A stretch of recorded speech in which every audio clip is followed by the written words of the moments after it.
ನಮಸ್ಕಾರ ವೀಕ್ಷಕರೇ, ಏಷ್ಯನ್ ನ್ಯೂಸ್ಗೆ ಸ್ವಾಗತ. ನಾನು ಮುಸ್ತಾಕ್ ಹುಟ್ಬೋರ್. ವಾರ್ತೆಗಳ ವಿವರ.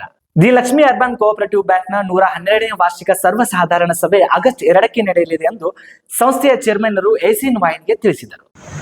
The Lakshmi urban cooperative bank ಇದರ 112ನೇ ವಾರ್ಷಿಕ ಸರ್ವಸಾಧಾರಣ ಸಭೆ ನಾಳೆ ರವಿವಾರ ದಿನಾಂಕ 3/8/2025 ನಗರದ ತೋಟದಾರ್ಯ CBSE ಸಭಾಂಗಣದಲ್ಲಿ ಮುಂಜಾನೆ 11 ಗಂಟೆಗೆ ಜರುಗಲಿದೆ.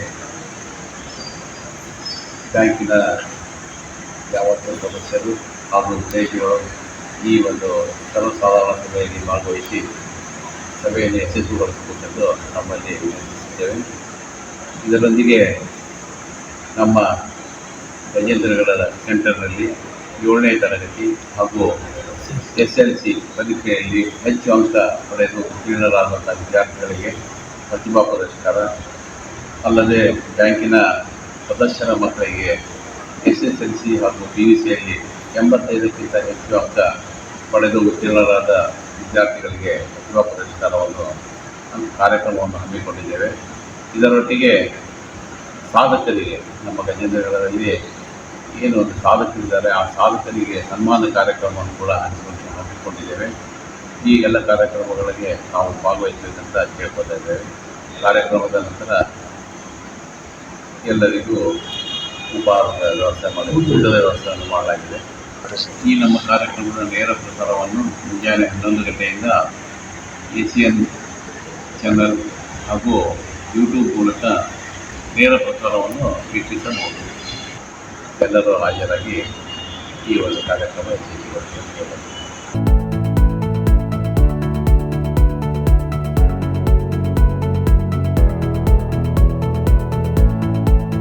ವಿಜಯ ಕರ್ನಾಟಕ ಬೋಧಿ ರಕ್ಷಾ ಸತ್ಸಂಗ ಕಾರ್ಯಕ್ರಮದಲ್ಲಿ ಗಣ್ಯರಿಗೆ ಸನ್ಮಾನಿಸಲಾಯಿತು. ಗಜೇಂದ್ರಗಡದ ಮೈಸೂರು ಮಠದಲ್ಲಿ ನಾಡಿನ ಪ್ರತಿಷ್ಠಿತ ದಿನಪತ್ರಿಕೆ ವಿಜಯ ಕರ್ನಾಟಕ ಮತ್ತು ಬೋಧಿ ವೃಕ್ಷ ಪತ್ರಿಕೆ ಸಹಯೋಗದಲ್ಲಿ ಶ್ರಾವಣ ಮಾಸದ ಪ್ರಯುಕ್ತ ಏರ್ಪಡಿಸಿದ್ದ ಸತ್ಸಂಗ ಕಾರ್ಯಕ್ರಮ ಹಾಗೂ ಹಾನಗಲ್ಲ ಶ್ರೀ ಗುರು ಕುಮಾರೇಶ್ವರ ಪುರಾಣ ತೊಟ್ಟಿಲೋತ್ಸವ ಸಮಾರಂಭ ಸಂಭ್ರಮದಿಂದ ನಡೆಯಿತು. ಈ ಸಮಾರಂಭದಲ್ಲಿ ವೀರಶೈವ ಲಿಂಗಾಯತ ಮತ್ತು ಪಂಚಮಸಾಲಿ ಸಮಾಜದ ಅಧ್ಯಕ್ಷ ಸಿದ್ದಪ್ಪ ಬಂಡಿ, ಹಿರಿಯರಾದ TS ರಾಜೂರ್, ಚಂಬಣ್ಣ ಚೌಡಿ, ಪುರಸಭೆ ಅಧ್ಯಕ್ಷ ಸುಭಾಷ್ ಮ್ಯಾಗೇರಿ, ಉಮೇಶ್ ಮೆಣಸಗಿ, ಶಿವಕುಮಾರ್ ಕೋರಧಾನ್ಯ ಮಠ, ಪುರಾಣ ಸಮಿತಿ ಅಧ್ಯಕ್ಷ ದೇವಪ್ಪ ಮಡಿವಾಳರ್, ನಾಗಯ್ಯ ಗೊಂಗಣ ಶೆಟ್ಟಿಮಠ್, ಅಮರೇಶ್ ಗಾಣಗೇರ್, ಮಲ್ಲಯ್ಯಸ್ವಾಮಿ ಗುರುಸ್ಥಳ ಮಠ್, ತಿಪ್ಪಣ್ಣ ಪಲ್ಲೆ, ಬಸವರಾಜ್ ವಾಲಿ, SS ವಾಲಿ, ಅಪ್ಪು ಮತ್ತಿಕಟ್ಟಿ, ಕಲ್ಲಪ್ಪನವ್ರ ಸಜ್ಜನಾರ್, ಪವಡಪ್ಪ ಮ್ಯಾಗೇರಿ, ಗುರುಸಿದ್ದಯ್ಯ ಸೂಗಿರಯ್ಯನ ಮಠ್, ಬಸವರಾಜ್ ಪುರ್ತಗೇರಿ, ಸಾಹಿತಿ ಕಸ್ತೂರಮ್ಮ ಹಿರೇಮಠ್, ಅಂಬರೀಶ್ ಬೆಳಗೇರ್, ಶ್ಯಾಮ್ ಸ್ವಾಮಿ ಪೂಜಾರ್ ಅವರನ್ನು ಸನ್ಮಾನಿಸಲಾಯಿತು.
ಅತ್ಯಾಚಾರ ಕೇಸ್ನಲ್ಲಿ ಪ್ರಜ್ವಲ್ ರೇವಣ್ಣ ದೋಷಿ ಅಂತ ಸಾಬೀತಾಗಿದೆ. ಇನ್ನು ಮಾಜಿ ಸಂಸದನಿಗೆ ಜೀವಾವಧಿ ಶಿಕ್ಷೆ ಅಲ್ಲ, ಜೀವ ಪರ್ಯಂತ ಶಿಕ್ಷೆ ನೀಡಿದ ನ್ಯಾಯಮೂರ್ತಿಗಳು.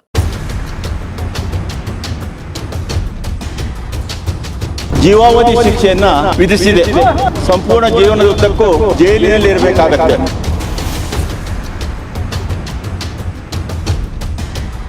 ಕಾನೂನಲ್ಲಿ ಜೀವಾವಧಿ ಶಿಕ್ಷೆ ಅಂತಂದ್ರೆ ಅವನ ಜೀವನ ಪರ್ಯಂತ ಇರತಕ್ಕಂಥ ಶಿಕ್ಷೆ. ಅತ್ಯಾಚಾರ ಕೇಸ್ನಲ್ಲಿ ಪ್ರಜ್ವಲ್ ರೇವಣ್ಣಗೆ ಜೀವಾವಧಿ ಶಿಕ್ಷೆ, ಜೀವನ ಪರ್ಯಂತ ಜೈಲು ಹಕ್ಕಿಯಾದ ಪ್ರಜ್ವಲ್ ರೇವಣ್ಣ. ಅತ್ಯಾಚಾರ ಕೇಸ್ನಲ್ಲಿ ಪ್ರಜ್ವಲ್ ರೇವಣ್ಣ ದೋಷಿ ಅಂತ ಸಾಬೀತಾಗಿದೆ. ಈ ಹಿನ್ನೆಲೆಯಲ್ಲಿ ಜೀವಾವಧಿಯಲ್ಲ ಜೀವ ಪರ್ಯಂತ ಶಿಕ್ಷೆ ವಿಧಿಸಿದ ನ್ಯಾಯಮೂರ್ತಿಗಳು. ಇನ್ನು ಪ್ರಜ್ವಲ್ ರೇವಣ್ಣನಿಗೆ 11.60 ಲಕ್ಷ ರೂಪಾಯಿ ದಂಡ ವಿಧಿಸಲಾಗಿದೆ.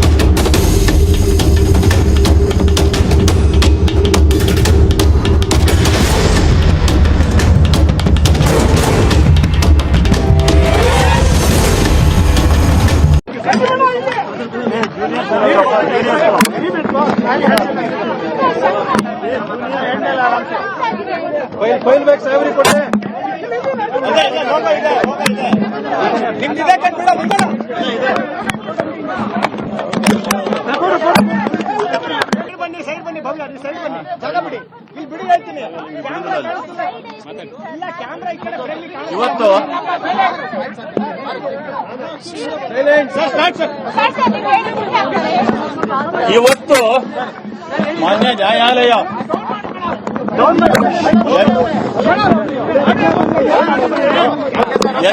ಎಂಪಿ ಮತ್ತು ಎಂಎಲ್ಎ ವಿಶೇಷ ನ್ಯಾಯಾಲಯ ಈಗಾಗಲೇ ಶಿಕ್ಷೆ ವಿಧಿಸಿದಂತ ಆರೋಪಿ ಪ್ರಜ್ವಲ್ ರೇವಣ್ಣ ಮಾಜಿ ಎಂಪಿ ರವರಿಗೆ ಜೀವಾವಧಿ ಶಿಕ್ಷೆಯನ್ನ ವಿಧಿಸಿದೆ. ಜೀವಾವಧಿ ಶಿಕ್ಷೆ ಅಂದರೆ ಆ ಕಾನೂನಿನಲ್ಲಿರುವಂತೆ ಸಂಪೂರ್ಣ ಜೀವನದುದ್ದಕ್ಕೂ ಜೈಲಿನಲ್ಲಿ ಇರಬೇಕಾಗತ್ತೆ. ಮತ್ತು ಅದಲ್ಲದೆ ನಾವೇನು ಪ್ರಾಸಿಕ್ಯೂಷನ್ ಪರವಾಗಿ ಯಾವ್ಯಾವ ಕಲಂಗಳನ್ನು ಅನ್ವಯಿಸಿದೀವೋ ಎಲ್ಲಾ ಕಲಂಗಳಲ್ಲಿಯೂ ಸಹ ಪ್ರತ್ಯೇಕ ಶಿಕ್ಷೆಗಳನ್ನ ವಿಧಿಸಿದೆ. ಅಲ್ಲದೆ ಪ್ರತ್ಯೇಕ ದಂಡವನ್ನು ಸಹ ವಿಧಿಸಿದೆ. ಒಟ್ಟಾರೆಯಾಗಿ 11,50,000 ದಂಡ ವಿಧಿಸಿದೆ. ಅದರಲ್ಲಿ ನಮ್ಮ ಸರ್ಕಾರದ ಪರ ನಾನು ಮತ್ತು ನಮ್ಮ ಸ್ನೇಹಿತರಾದಂಥ ಜಗದೀಶ್ ರವರು ವಾದ ಮಂಡಿಸಿದಂತೆ ಬಹುಮುಖ್ಯ ಪಾಲು ಅಂದರೆ 11,25,000 ಸಂತ್ರಸ್ತೆಗೆ ಕೊಡಬೇಕು ಅಂತ ನ್ಯಾಯಾಲಯ ಘೋಷಿಸಿದೆ. ಯಾಕಂದ್ರೆ ಸಂತ್ರಸ್ತೆ ಯಾವ ಒಂದು ಒಳ್ಳೆಯ ಸ್ಥಿತಿಯಲ್ಲಿ ಇಲ್ಲ ಮತ್ತು ಅಲ್ಲದೆ ಸಮಾಜಕ್ಕೆ ಮುಖವನ್ನು ತೋರಿಸುವಂತ ಸ್ಥಿತಿಯಲ್ಲಿ ಇಲ್ಲ. ದುಡಿಯಲಿಕ್ಕೆ ಹೋಗ್ಲಿಕ್ಕೂ ಸಹ ಕಷ್ಟ. ಇವೆಲ್ಲವನ್ನ ಪರಿಗಣಿಸಿ ಮತ್ತು ಮೇಲಾಗಿ ಆರೋಪಿ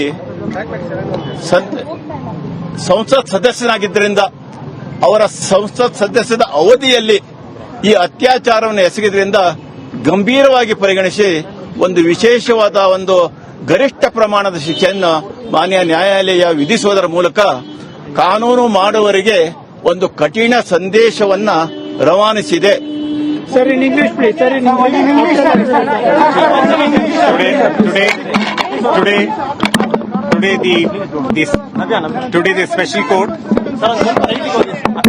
Today the special court has convicted.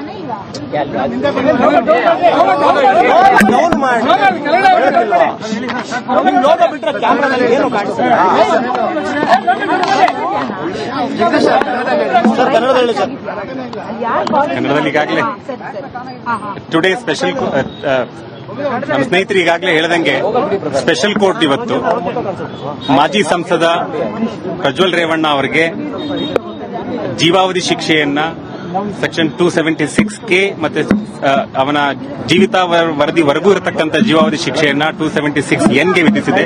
ಅದರ ಜೊತೆಗೆ ಬೇರೆ ಬೇರೆ ಸೆಕ್ಷನ್ಗಳಿರತಕ್ಕಂಥ ಅನೇಕ ಅಪರಾಧಗಳಲ್ಲಿ ಆತನಿಗೆ ಶಿಕ್ಷೆಯನ್ನ ಘೋಷಿಸಿದೆ. ಇವತ್ತು ಬಹುಮುಖ್ಯವಾಗಿ ನಾವು ಹೇಳಿದ ನಮ್ಮ ಒಂದು ವಾದ ಏನಿತ್ತು ಅಂತಂದ್ರೆ, ಒಬ್ಬ ಅಮಾಯಕ ಹೆಣ್ಣು ಮಗಳ ಮೇಲೆ ಒಬ್ಬ ಪವರ್ಫುಲ್ ವ್ಯಕ್ತಿ ಅತ್ಯಾಚಾರವನ್ನ ಮಾಡಿದಾಗ ಆ ಒಂದು ಪರಿಸ್ಥಿತಿಯನ್ನ ಆಕೆ ಯಾವ ರೀತಿ ನಿಭಾಯಿಸಕ್ಕೆ ಸಾಧ್ಯ ಆಗತ್ತೆ, ಮತ್ತೆ ಆಕೆಯಲ್ಲಿ ಇರತಕ್ಕಂಥ ಸೋಷಿಯಲ್ ಸ್ಟಿಗ್ಮಾ ಏನಿದೆ ಅದೆಲ್ಲದ್ರ ಬಗ್ಗೆ ನಾವು ವಾದ ಮಂಡಿಸಿದ್ವಿ. ಒಂದು ದುರದೃಷ್ಟಕರ ಅಂತಂದ್ರೆ ಇವತ್ತು ಸಹ ಅವರು ಆರ್ಗ್ಯುಮೆಂಟ್ ಮಾಡ್ತಾ ಆಕೆ ಮದುವೆ ಆಗಿದೆ, ಆಕೆ ಮಕ್ಕಳಿದ್ದಾರೆ, ಆಕೆ ಏನು ಅಂತದಿನ ಸಮಸ್ಯೆ ಆಗಿಲ್ಲ ಅಂತ ಒಂದು ಆರ್ಗ್ಯುಮೆಂಟ್ ಅನ್ನ ಇವತ್ತು ಆರೋಪಿ ಪರವಾಗಿ ಅವರು ವಾದವನ್ನ ಮಂಡಿಸಿದ್ರು. ನನ್ನ ಪ್ರಕಾರ ಅದು ಬಹು ದುರದೃಷ್ಟಕರವಾದ ಒಂದು ವಾದ. ಯಾಕೆಂತಂದ್ರೆ ರೇಪ್ ಆಗಿರ್ತಕ್ಕಂಥವ್ರಿಗೆ ಅವ್ರಿಗೆ ಗೊತ್ತು, ಅವ್ರಾಗಿರ್ತಕ್ಕಂಥ ಅನ್ಯಾಯ ಮತ್ತೆ ಅವ್ರಿಗಾಗಿರ್ತಕ್ಕಂಥ ಅಕ್ರಮ, ಅವ್ರು ಜೀವಿಸ್ತಾ ಇರ್ತಕ್ಕಂಥ ರೀತಿ ಅವ್ರಿಗೆ ಗೊತ್ತು. ಅದನ್ನ ನಾವು ಅಷ್ಟೊಂದು ಕೇವಲವಾಗಿ ನೋಡೋ ಅವಶ್ಯಕತೆ ಇಲ್ಲ. ಎನಿವೆ, ಇದನ್ನೆಲ್ಲ ಪರಿಗಣಿಸಿ ಇವತ್ತು ನ್ಯಾಯಾಲಯ ಅವರಿಗೆ ಗರಿಷ್ಠವಾದ ಒಂದು ಶಿಕ್ಷೆಯನ್ನು ವಿಧಿಸಿದೆ. Thank you. ಎಷ್ಟೆಷ್ಟು ವರ್ಷಗಳ ಕಾಲ ಅವರು ಮಿನಿಮಮ್ ಎಷ್ಟು ವರ್ಷಗಳ ಕಾಲ ಜೈಲೊಳಗೆ ಇರ್ತಾರೆ? ಸೆಕ್ಷನ್ 276 ಎನ್ ಪ್ರಕಾರ ಅವನ ಜೀವಿತಾವಧಿವರೆಗೂ ಸಹ ಆ ಶಿಕ್ಷೆ ಇದೆ, ಜೀವಾವಧಿ ಶಿಕ್ಷೆ ಇದೆ. ಹಂಗಾಗಿ ಅವನ ಸಾಯುವ ತನಕ. ಹಂಗಾಗಿ ಸೆಕ್ಷನ್ 276 ಎನ್ ಅಲ್ಲಿ ಅವನಿಗೆ ಅವನ ಪೂರ್ಣ ಜೀವಾವಧಿಯವರೆಗೂ ಸಹ ಶಿಕ್ಷೆಯನ್ನು ವಿಧಿಸಿದೆ. ಅವರು ಸಾಯೋವರೆಗೂ ಸಹ ಜೈಲಲ್ಲಿ ಇರಬೇಕಾಗುತ್ತೆ. 14 years ಅಲ್ಲ. English, please. Today's special court has awarded sentence to the accused, to the convicted former MP, Mr. Prajwal Revanna. ನಿರಂತರ ಸುದ್ದಿಗಾಗಿ ನೋಡ್ತಾ ಇರಿ ACN ನ್ಯೂಸ್ ಗಜೇಂದ್ರಗಳ. ನಮಸ್ಕಾರ.